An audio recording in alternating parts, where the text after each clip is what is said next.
and the underwhelming and unresponsive stepfather was divorced within the year, reappearing in their lives intermittently and only as Lucinda's opposing counsel, periods during which her mother's mood would be dangerous and erratic. Lucinda became Compton Neville again. Charlotte, by then at secondary school and wise to the semiotics of a double barrel, would not relinquish Walker. She did not wish to be remarkable in any direction. From then on, the animals in Charlotte's life had been mostly imaginary or theoretical until college. As an undergraduate, Charlotte was made anxious by the distance between herself and her fellow veterinary students. The others studied together and drank together and exercised together and slept with one another in various configurations, and Charlotte would join them in the library and usually slipped away from the pub after the second round. She wanted to fit in, but not enough to do the things they did. She suffered real fear of silliness, of social risk, of emotional exposure. She could not pretend to enjoy rappelling in Wales, nor racing up peaks in the Lake District, nor downing pints on a Bloomsbury pub crawl in animal fancy dress.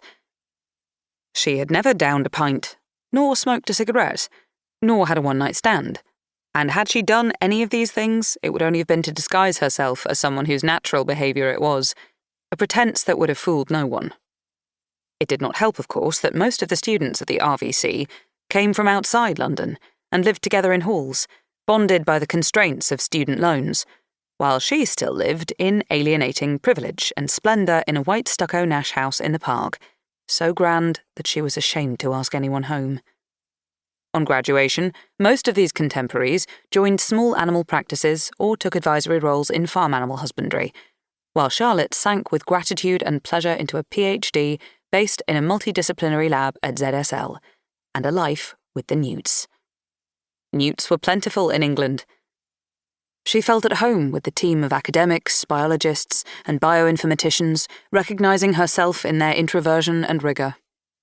Academic herpetologists, in particular, were usually an obsessional lot, patient, dogged, and retiring, playful, but on their own terms. Not unlike tortoises. Knock, knock. The door opened a fraction, and Charlotte quickly smoothed down her covers and combed through her tangled hair with her fingers. Dan Zekri appeared, bearing a small stainless steel tray on which stood a mug of soup sealed with cling film and a brown roll.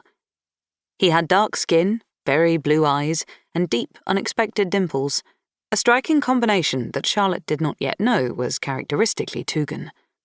Charlotte herself had dimples, and felt both kinship and competition with the rare others whose dimples were exceptional. Dan was not tall, but solid, square as a rugby player, and courteous as a footman, and was so gleaming and healthy that her squalid state had at first made her want to curl up with shame. Then the seasickness had taken a turn for the worse, and she ceased caring if she lived, let alone how handsome was the man who held her hair back as she retched. Dan came each day in an apparently unending supply of clean white shirts, smelling of menthol and sea air, and in her cabin Charlotte sweated and festered and was sick. She longed for a breeze. Dan arrived with a portable fan. "How's my patient?" Charlotte sat up in her bunk with trepidation. She waited, but the impulse to vomit did not come. The room rocked, but did not spin. "Better, maybe?" "Good news. Last tin broth, I promise. I happen to know there are carrots and onions in cargo. Once we land, you'll have more chicken soup than you know what to do with." Dan handed her the mug, and then sat in his traditional place, on the floor of the cabin by her feet. He leaned easily against her bunk and picked up a slim journal. "Right, where were we? Keep drinking, please." "We just finished genetic differentiation over a small spatial scale in the smooth newt. Next is supplementary materials for genetic differentiation over a small spatial scale in the smooth newt." He threw his head back to regard her. "I presume you don't want the supplementary materials? Too much of a good thing, maybe." Charlotte could not answer truthfully, for one did not look in the mouth any gift horse.